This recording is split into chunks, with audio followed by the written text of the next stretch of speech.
महाराष्ट्राचं आराध्य दैवत श्री छत्रपती शिवराय, भारतीय घटनेचे शिल्पकार डॉक्टर बाबासाहेब आंबेडकर, श्री शिक्षणाच्या प्रणेत्या सावित्रीबाई फुले, थोर समाजसुधारक प्रबोधनकार ठाकरे, आपल्या सर्वांचं दैवत वंदनीय बाळासाहेब ठाकरे, सन्माननीय उद्धव साहेब, सन्माननीय राजसाहेब आणि उपस्थित सर्व ठाणेकरांना तुमचं मनापासून अभिवादन करतो। मुळात आता काहीच वेळापूर्वी सांगितलं की चावी हरवली,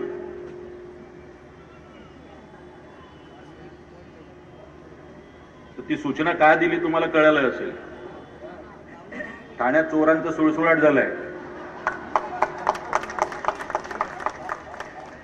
लवकर आपल्या गाडीतला लॅपटॉप, गाडीतलं सामान, अहो जे खिशातलं पाकिट मारू शकतात तर तिच्या आईला गाडीतला लॅपटॉप आणि याचं काही सांगू शकत नाही, लक्षात ठेवा।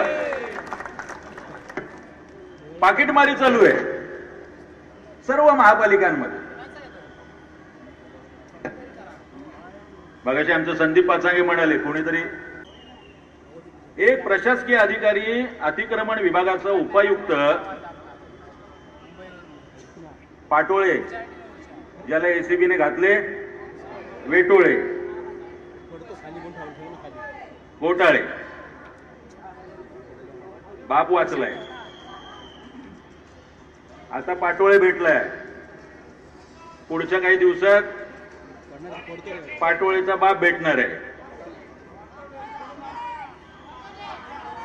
काय ते मगाशी मला एक घोषणा मगाशी कोणतरी देत होतं, त्या सगळ्या ह्याच्यात काय पैसा पसरला, जोर आहे, पैसा पसरला, पैसा पसरला, पैसा पसरला, जोरात आवाज आला पाहिजे भाई, त्याच्यापर्यंत पोहोचलं पाहिजे। पैसा पसरला, हे सर्व महापालिकांमध्ये सुरू। रस्त्यांची चाळण म्हणजे बॅनर बघितले, 8 का 12 मृत्यू रस्त्यांवरच्या खड्ड्यांमुळे झालेत, 18 मृत्यू। कुठले रस्ते बांधताय का फक्त टेंडर आणि टेंडर सुरू आहे? आरोग्य व्यवस्थेचे दिंडवडे, आता येताना बघितलं आपला दवाखाना, त्याच्या मागे बाहेर कोणच नव्हतं, आपला म्हणजे त्यांचा दवाखाना असं त्यांना म्हणावं लागत असेल। दवाखान्याच्या मागे आता अँब्युलन्स मधून पण पैशाची ये जा करायला लागली। वाहतूक व्यवस्थेचे दिंडवडे सगळ्या महापालिकांमध्ये हे सुरू आहे। त्यांना त्याच्यामुळे निवडणुका नकोय। प्रशासन असलं की स्वतःची दादागिरी करता येते। आम्ही म्हणू त्याला टेंडर, आम्ही म्हणू त्याला कंत्राट, मग त्याच्या त्यांचे 5%, 10% ठरलेले आहेत, 8%। हेलिकॉप्टर फंड वेगळा आहे म्हणे, तुमचा नियम आहे, तुमचं काय केंद्रशासित शहर आहे ना, हम म्हणे सो कायदा, मी म्हणेल तसं, कसं मी म्हणेल तसं।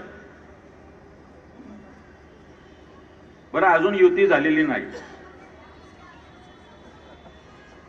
आता फक्त पहिलाच मोर्चा काढलाय, तरी बिचारा दूर कुठून कुठून निघाला काय सांगता येत नाही, तरी आपल्यावरती सुरू झाले। युती झालीच तर परत एकदा बोकड का काय ते कापायला जावं लागेल यांना तिकडे। रेडा मोर्चा काढतोय, मराठी माणसासाठी मोर्चा काढतोय। हा मराठी माणूस एकवटलाय, आता जो सगळा समुद्र इथे दिसतोय तो सगळा मराठी माणूस दिसतोय, इथे सगळा मराठी माणूस दिसतोय। हळूहळू ठाणेच नाही, हा संपूर्ण महाराष्ट्र ठाकरेमय झाल्याशिवाय राहणार नाही, हा शब्द लिहून घ्या या ठिकाणी।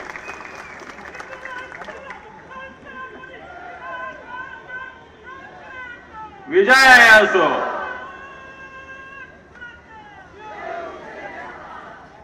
सहज भेटी झाल्यात, अजून भावांचं मनोमिलन झालंय, कार्यकर्त्यांचं मनोमिलन झालंय, तरी सुद्धा इतकी फाटलेली आहे। पार रोज चालू आहेत, रोज चालू आहेत। याच्यासाठी एकत्र येत आहेत, त्याच्यासाठी एकत्र येत आहेत. तुम्ही कशासाठी एकत्र आलात? या राज्याचं वाटोळा करायला? या महानगरपालिकेची तिजोरी रिकामी करायला? या सगळ्या प्रश्नांची उत्तरं बंधू भगिनींनो फार वेळ घेत नाही. अनेक नेते आहेत, अनेक नेते बोलणार आहेत. हा मोर्चा इथे संपलेला नाही. हा मोर्चा इथे सुरुवात झालेला आहे. त्याची धगधग तुम्हाला ठाण्यातल्या प्रत्येक घरामध्ये जाऊन द्यावी लागणार आहे. प्रत्येक घरात जाऊन सांगावं लागणार आहे की कशा पद्धतीने याने ठाणं विकून खाल्लंय ते. कल्याण डोंबिवली कशा पद्धतीने विकून खाल्ली ते. पुणे कशा पद्धतीने विकून खाल्लंय ते. नवी मुंबई कशा पद्धतीने विकून खाल्ले. आता नवी मुंबईचं तर वेगळंच चालू आहे. हा याला नालायक म्हणतो, तो याला नालायक म्हणतो. एमपी साहेब हा आपल्या भाषणात ठेवूया. हे लायक नालायकांचं चालू आहे. बरं बीजेपीवाला याला म्हणजे मला काल परवा कोणीतरी सांगत होतं संजय केळकरांनी इकडे नवी या ठाणे महानगरपालिकेत भ्रष्टाचार आहे म्हणून भारतीय जनता पक्षाचे आमदार सांगतायत पत्रकार परिषद घेऊन आणि त्या संदर्भातलं निवेदन महापालिका आयुक्तांना द्यावं लागते. आम्ही नाही सांगत आहे, स्वतः भारतीय जनता पक्षाचे आमदार सांगतायत. सन्माननीय मुख्यमंत्र्यांनी किमान बाकीच्यांचं जाऊ दे, आमचंही सोडा, किमान संजय केळकरांचं ऐकावं. गणेश नाईक साहेब म्हणतायत नवी मुंबईत मला पाहिजे तो अधिकारी नेमला जातो, ठाण्यात नेमला जातो, मग सगळीकडे पाटोळेच पाटोळे. सगळीकडे त्या नवी मुंबई पासून ठाण्यापासून ते कल्याण डोंबिवलीपर्यंत सगळीकडे पाटोळे आहेत. फक्त नंबर द्यायचं बाकी आहे. सगळे 420च आहे. साला तिच्या याला कुणाला नंबर द्यायचा पहिला आणि दुसरा कुठला? जर संजय केळकर सांगत असतील म्हणजे कुंपणच शेत खातंय, अशा लोकांच्या हातात तुम्ही दिले. आता निवडणुकांना सुरू होतील, जेवढे साठवून ठेवले ते चालू होतील आता हळूहळू. याला विकत घ्या, त्याला विकत घ्या, एका मतांमागे हे ते.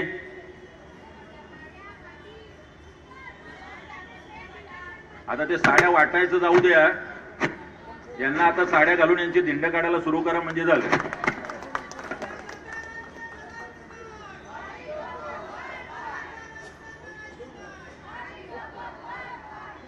या मोर्चा आलेल्या सर्व कार्यकर्त्यांचं, सर्व सैनिकांचं मनापासून कौतुक करतो. येत्या काही दिवसात संपूर्ण महाराष्ट्रभर आणि सर्वच महापालिकांमध्ये अशाच पद्धतीचे संयुक्त मोर्चे निघतील आणि याच पद्धतीचा आक्रोश सर्वसामान्यांचा रस्त्यावर उतरल्याशिवाय दिसणार नाही. एवढाच एक शब्द आपल्याकडून घेतो आणि थांबतो. जय हिंद, जय महाराष्ट्र. धन्यवाद.